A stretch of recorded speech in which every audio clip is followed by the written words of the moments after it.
and I'm really excited to see what Kent has done with that. And you want to go ahead and give the introduction here, Lisa? I would love to. Thank you, Rebecca. I am so excited that Kent is going to be our speaker today and that he's our spotlight this weekend. I love going to the Dallas Arboretum, for example, when in the dead of winter, because you can see the bones and the design of everything. Kent was actually a native of New Mexico, and that's where most of his family lives. But he moved here to Dallas in the 1950s. His mom was a third grade teacher and was his third grade teacher, just to give you a little bit of background. And then he graduated from Stephen F. Austin State University with a Master of Arts in Communications. He started working for North Haven Gardens in 77, went to Evergreen Gardens in Plano 79 to 91. He is a Texas Masters certified nursery professional. I was so excited about having this because I didn't know that about you, Kent. So that's super cool.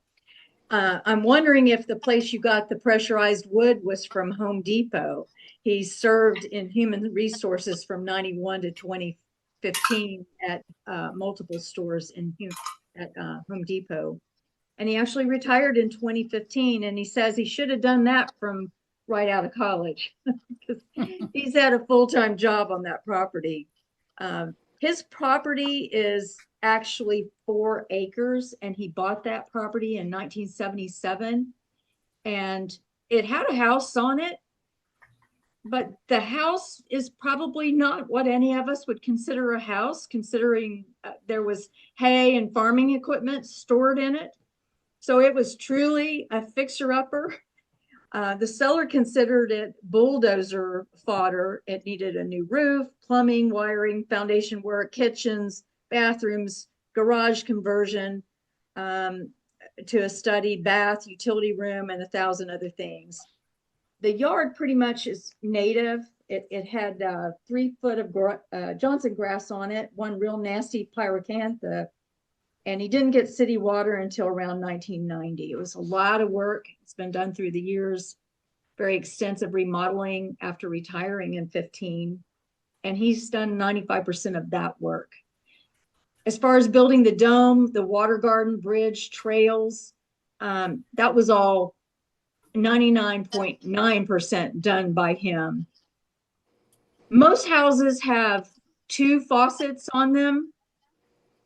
His property has 33. So that just gives you an idea of how much plumbing he's laid. and he stated too that he made the pond a little too small. What was he thinking? Just like all of us, that's the number one question we get on pond tour. What would you do different? Well, I'd make it bigger. So I'm going to ask Kent to go ahead and share his screen. Rebecca, if you would stop.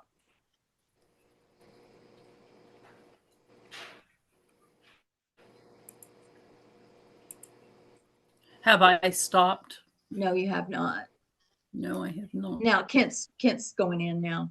Perfect. All right. Without further ado, Kent is going to be sharing how to make this native plant leaf fossil walkway. This was his project during the summertime, and I saw it on Facebook, and I jumped in and asked him to tell us and share more on how he did this. So Kent, without further ado, we're so excited to have you. Thank you. Oh, well, thank you very much. You're so kind.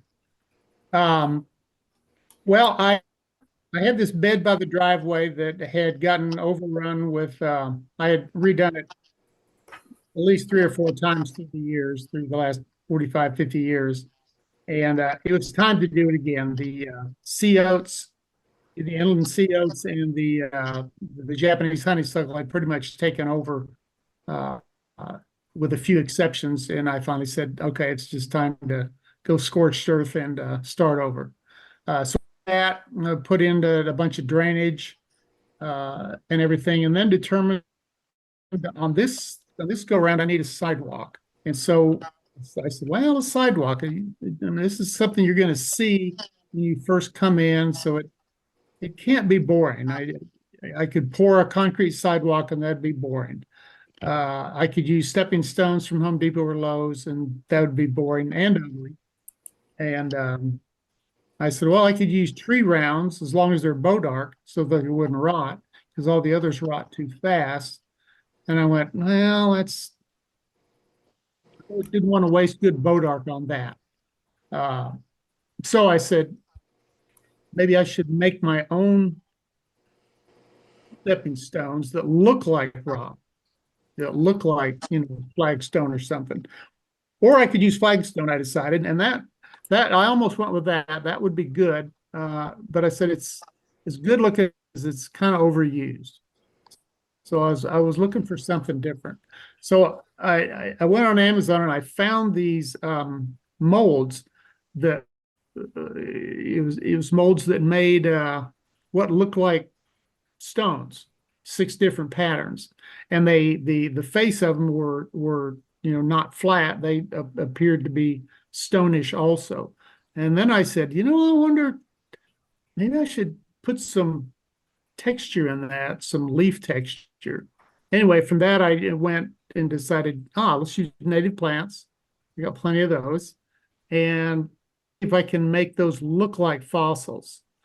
So I looked online as to how to do that, and I found varying things that approached it, but nothing really said, here's how you do it.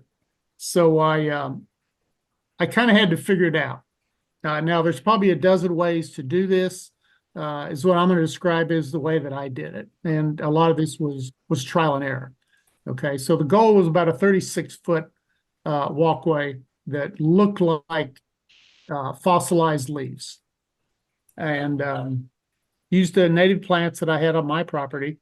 Took about 5 weeks. I did this in late summer into the fall, and it was a lot of work.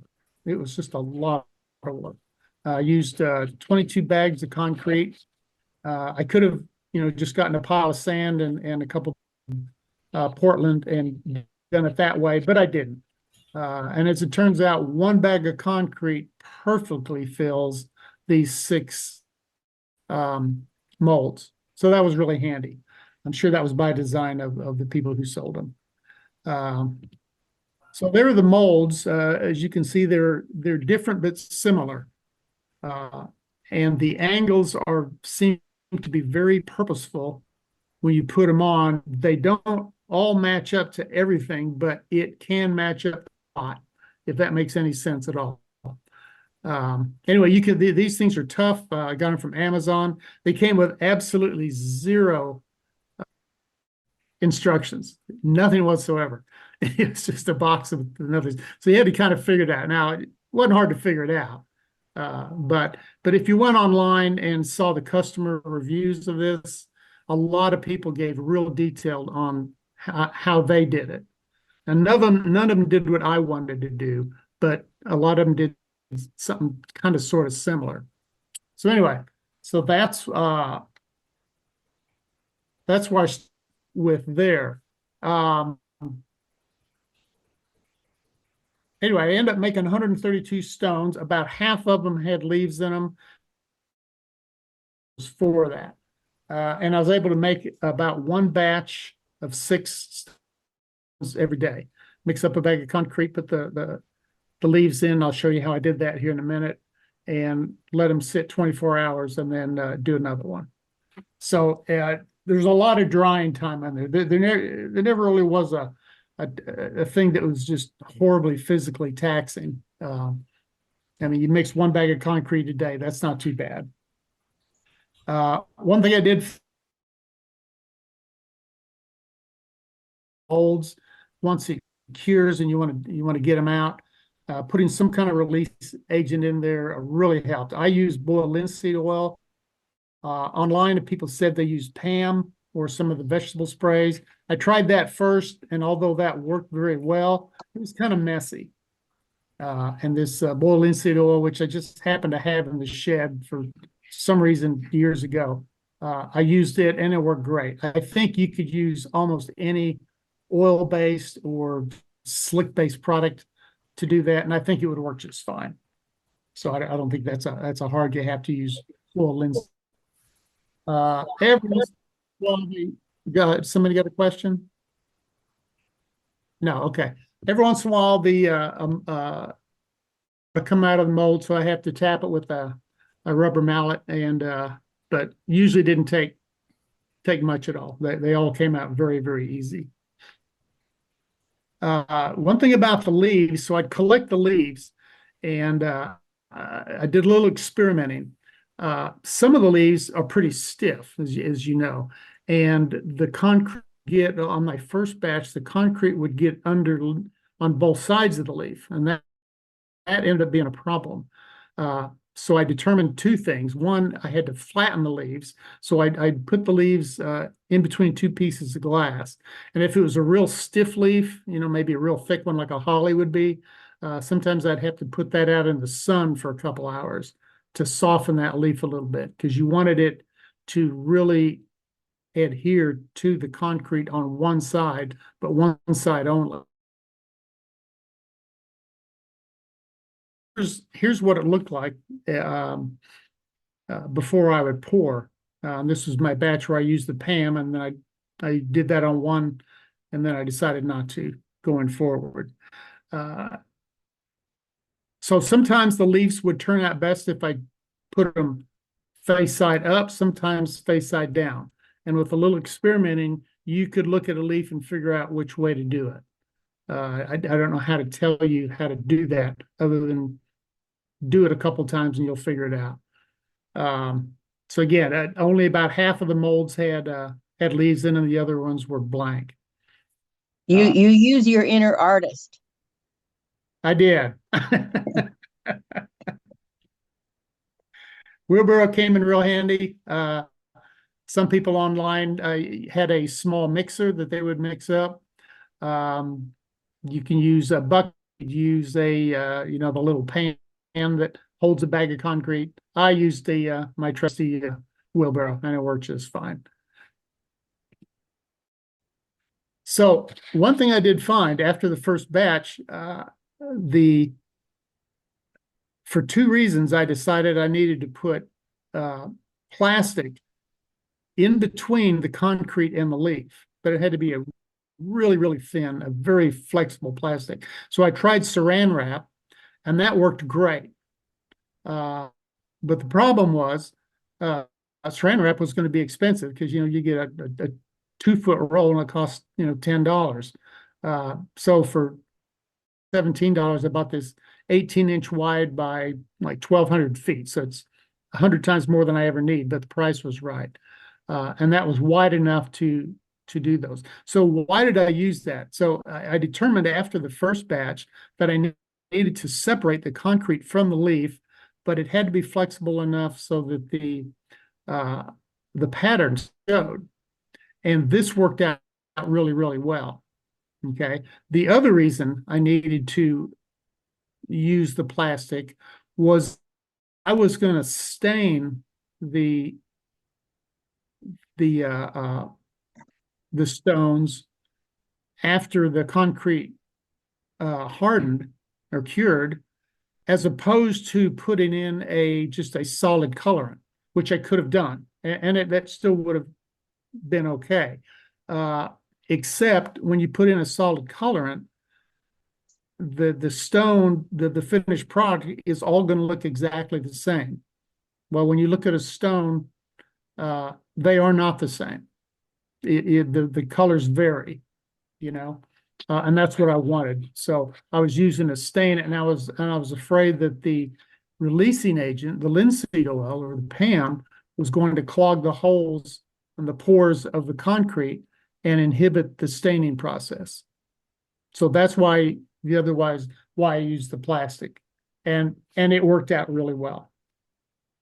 So another thing that I was worried about, that when I put the plastic down, I was not going to be able to stop some folds from being in the stone, right? But as it turns out, I think the folds actually made the stone look better. I'll let you be the judge of that. So you can see the creases in there.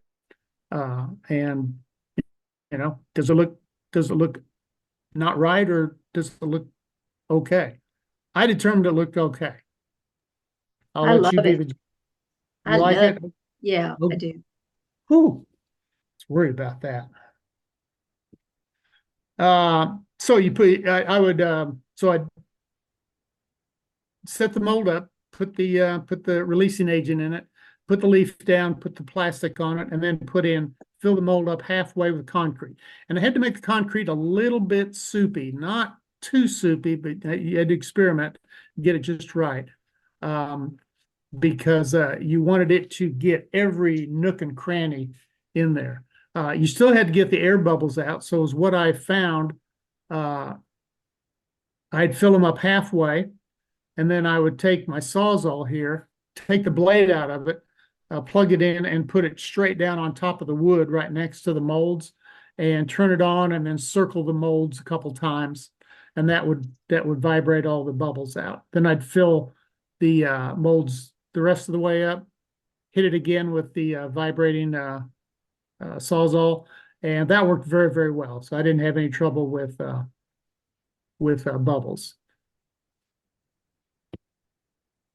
Couple trowels I used. That's pretty much the only ones I used. The big one to slop in the biggest amount of the concrete, the small one to really mash down the concrete onto the leaves to make sure all the air was out, make sure it made contact with all the ribs. Paintbrushes and brushes. I found one thing I did do, and I'll explain that here in a minute. I etched on the underside of each stone the botanical and the common name of each plant. So when I get old and decrepit and I say, well, what is that plant? I can turn it over and look at it. Anyway, so between 2 and 5 hours after I poured the concrete, I'd come back and use one of these brushes to smooth that down so it was nice and ready to engrave. So that's what it looks like after you poured, after I'd just letting it sit there. And I let him sit there for 24 hours. I dump them out, clean them out, set them up again, new leaves, new plastic. Again, every day for 22 days. I used a Dremel with a diamond bit to engrave them. I found that it's best to wait 2 or 3 days after you poured the concrete before you engrave. If I found that if I did it before then, the concrete, although it was solid and cured, it wasn't cured enough and it was too soft. And after about 3 days, then it almost got too hard. So between 2 and 3 days was kind of the magic time on that. And that's kind of what it looked like. So that's the underside.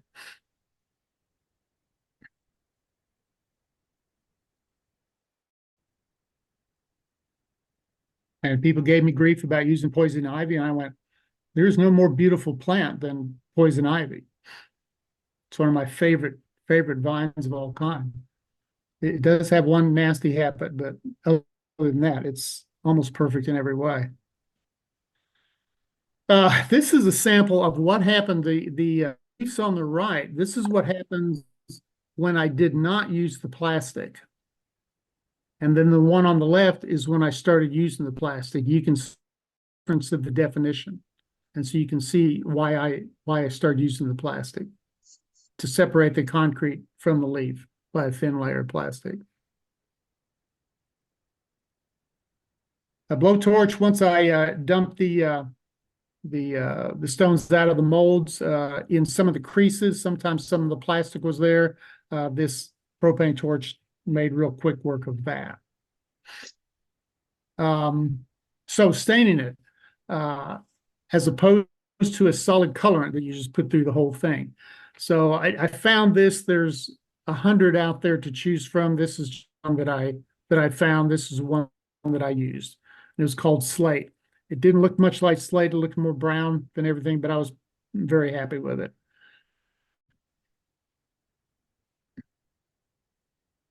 But I found that it's best to let it cure at least 3 days before I put that stain on. And I also found that following the directions on the stain did not work as good as what I used. This stain is primarily used for staining concrete, like a floor. And the directions recommended you wait, I think, 4 weeks before you put this stain on. I found for my purpose, about 3 days was all you really needed. That's Can you tell me again why you used a stain? I don't understand the reason for that process, that part of the process. Sure, absolutely. So if I used a solid colorant, that would mean if that would mean the stone, the finished stone, would all be exactly the same color. And if you broke into it, it would be the same color all the way through. That's not necessarily a bad thing, okay? But when I look at a natural stone, most natural stones are not a solid color. They vary.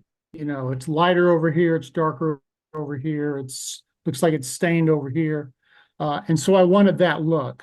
And so a stain that look, because when you do you know, if you look at a stained concrete floor, they're not perfect. They vary in coloration, and that's what I was looking for. Okay. So So that's you wanted to take away from the look of a gray sidewalk. yes, yes, yeah. I didn't want the look of a gray sidewalk or another colored, but yet all the exact same thing. I Okay. wanted it to look a little more natural. So stain this stain, you put it on and it just keeps on staining until you stop it. Okay. Okay. The directions said wait 8 hours and then put a neutralizer on it. I found I needed to stop it way sooner than that. Okay. Okay. I found to stop the staining process after about 15 minutes. It's a Okay. big difference from 8 hours, but that's what I figured out. Thank you. Yeah.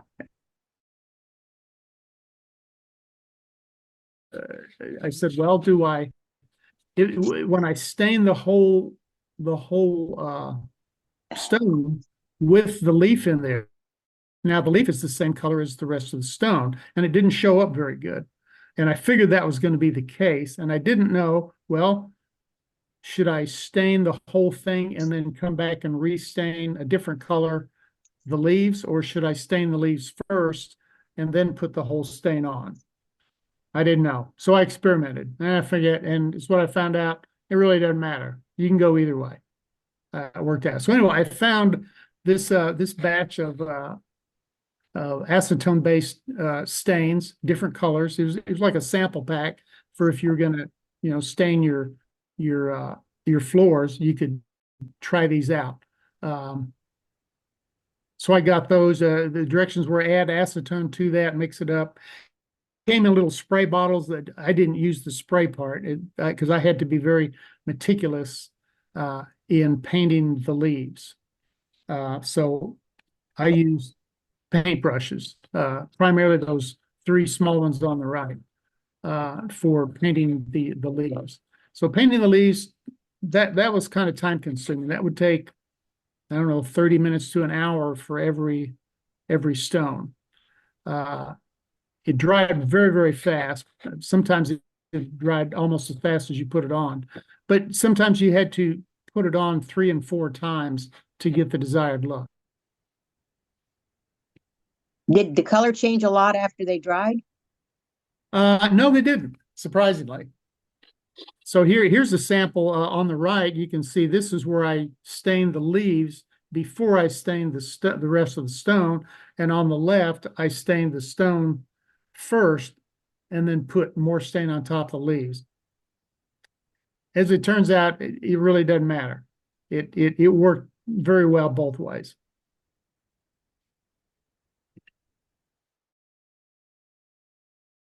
One color, and then sometimes I'd use several. So these leaves on the left is Virginia creeper. I used a blue and a red, and I was real happy with the results.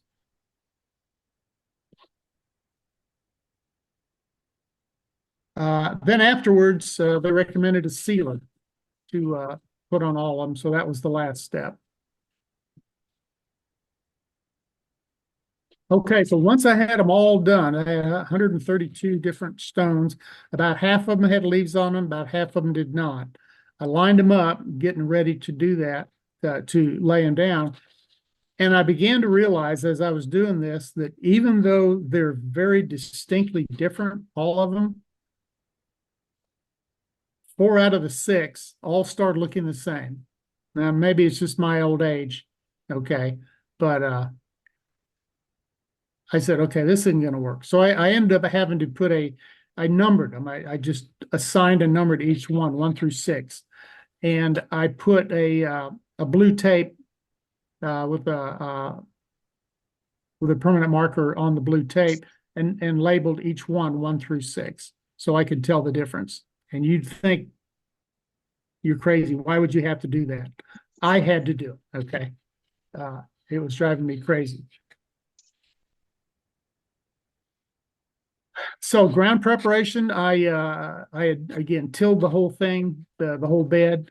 I defined where I was going to put the sidewalk. I tamped it down as best I could, and then I very lightly tilled in a bag of mortar into underneath where the sidewalk is going to be. Tilled it very lightly, and then put a layer of landscape fabric on top of that, smoothed it out, and then smoothed it out with sand if I had any little divots around. And then the stones on top of that. When the soil would get wet, that mortar mixed with the native dirt will partially harden and form a very, very good base. Not like a solid concrete, but really good. I've used this method before and it works very well. You weren't adding additional sand. You say mortar. It was just this Portland. Yeah, first I just added Portland to the existing soil, leveled that out, and then after I put the landscape fabric, if I needed to, if I had any divots or something, add a little sand here and there. Didn't use much sand. These forms do not lend themselves to curve.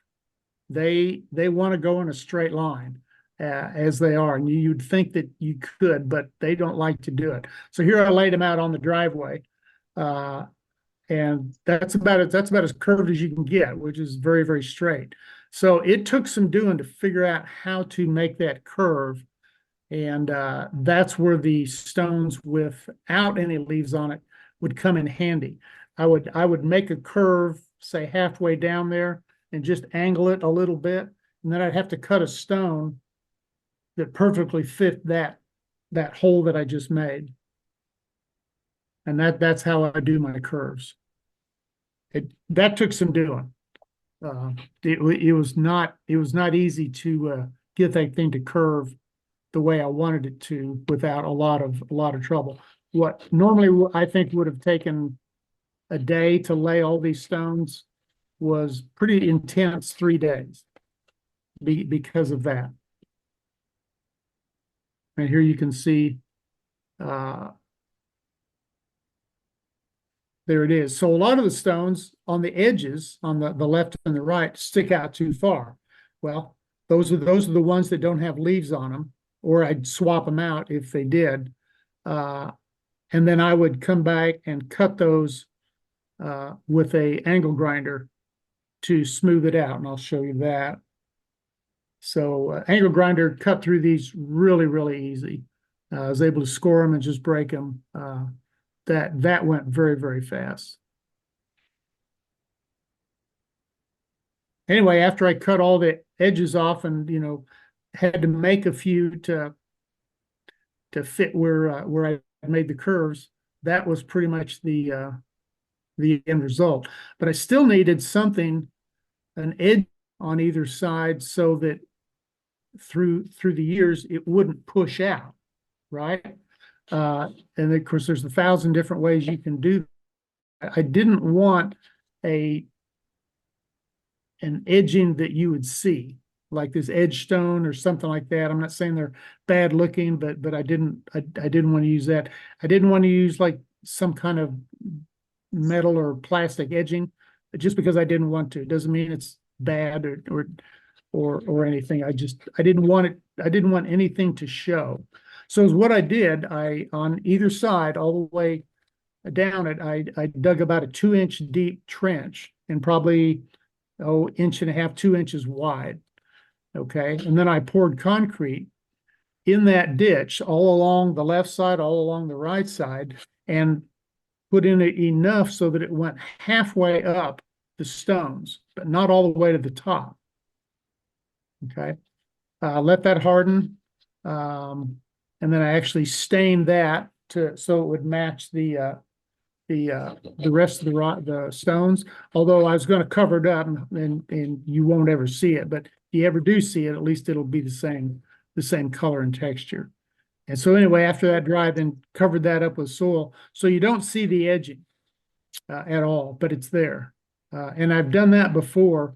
And if you come to the house, you'll see somewhere I've done that's 25 years old, and it may be falling apart now, but it lasts a long, long time. And that's how I did it. And so here's just some of the stones that are in there, what they look like. The one on the left is one that I did not use plastic on. And you can see why I changed it.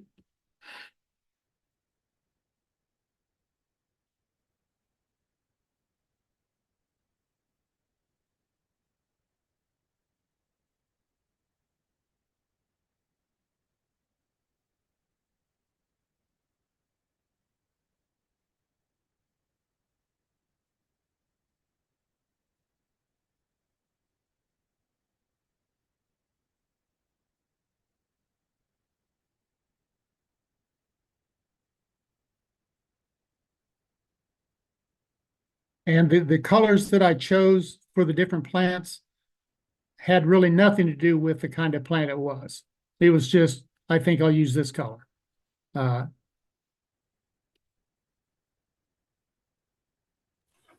They're just beautiful, Kent.